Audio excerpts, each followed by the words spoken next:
West Bengal দিয়ে রোপা 2019-এ দিয়ে গায়েব। রাজ্য সরকারি কর্মীদের বকেয়া নিয়ে হাইকোর্টে বড় পদক্ষেপ। ওয়েস্ট বেঙ্গল দিয়ে রাজ্যের সরকারি কর্মচারী এবং শিক্ষকদের জন্য ফের আশার আলো। দীর্ঘদিনের মহার্ঘ ভাতা বা ডিএ নিয়ে টানাপোড়েনের মধ্যেই এবার কলকাতা হাইকোর্টের সম্পূর্ণ নতুন একটি আইনি লড়াই শুরু হতে চলেছে। বকেয়া পাওনা এবং নতুন পে কমিশনের অসঙ্গতিকে হাতিয়ার করে সম্প্রতি এই পিটিশনটি দায়ের করা হয়েছে, যা নিয়ে ইতিমধ্যেই রাজ্য জুড়ে চাঞ্চল্য ছড়িয়েছে। রাজ্য সরকারি কর্মচারী সংগঠন কি ইউনিটি ফোরামের পক্ষ থেকে এই পদক্ষেপ নেওয়া হয়েছে। আইনি অধিকার ও সম্ভাব্য সুবিধাভোগী। মহার্ঘ ভাতা কোনো দয়ার দান নয়, বরং এটি কর্মীদের একটি প্রতিষ্ঠিত আইনি অধিকার। পূর্ববর্তী একাধিক রায়ে, যা খোদ সুপ্রিম কোর্ট পর্যন্ত বহাল রেখেছে, এই বিষয়টি স্পষ্ট করে দেওয়া হয়েছে। নতুন এই মামলার রায় যদি আবেদনকারীদের পক্ষে যায়, তবে রাজ্যের সমস্ত সরকারি কর্মচারী, স্কুলের শিক্ষক শিক্ষিকা এবং ডিএ পাওয়ার যোগ্য প্রতিটি মানুষ সরাসরি আর্থিকভাবে উপকৃত হবেন। ৪৮ মাসের বকেয়া ও রোপা বিতর্কের মূল কারণ। এই নতুন মামলার মূল নিশানা রয়েছে দুটি অত্যন্ত গুরুত্বপূর্ণ বিষয়।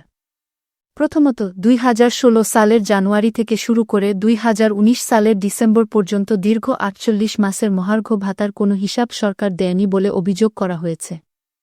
দ্বিতীয়ত, রোপা 2019 কার্যকর হওয়ার পর সেখানে মহার্ঘ ভাতার কোনো উল্লেখ রাখা হয়নি।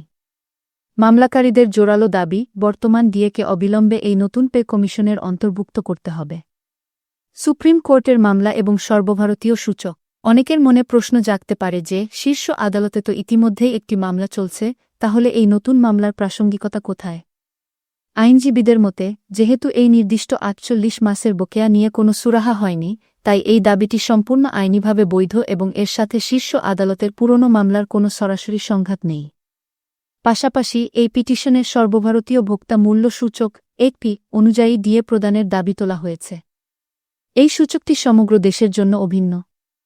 তাই রাজ্যভেদে মহার্ঘ ভাতার হার কম বা বেশি হওয়ার কোনো যুক্তিগ্রাহ্য সুযোগ নেই বলে মনে করছেন বিশেষজ্ঞরা। আগামী দিনে কি হতে চলেছে? ইতিমধ্যেই পূর্বের ডিভিশন বেঞ্চের দেওয়া নির্দেশনামা এই নতুন পিটিশনের সাথে যুক্ত করে দেওয়া হয়েছে। মামলাকারীদের তরফ থেকে আগামী এপ্রিলের দিকে হাইকোর্টে প্রথম শুনানির একটি সম্ভাব্য তারিখ চাওয়া হয়েছে। ওই দিন আদালতে ঠিক কী ঘটে, তার উপর ভিত্তি করেই এই মহার্ঘ ভাতা সংক্রান্ত লড়াইয়ের ভবিষ্যৎ গতিপ্রকৃতি নির্ধারণ করা হবে।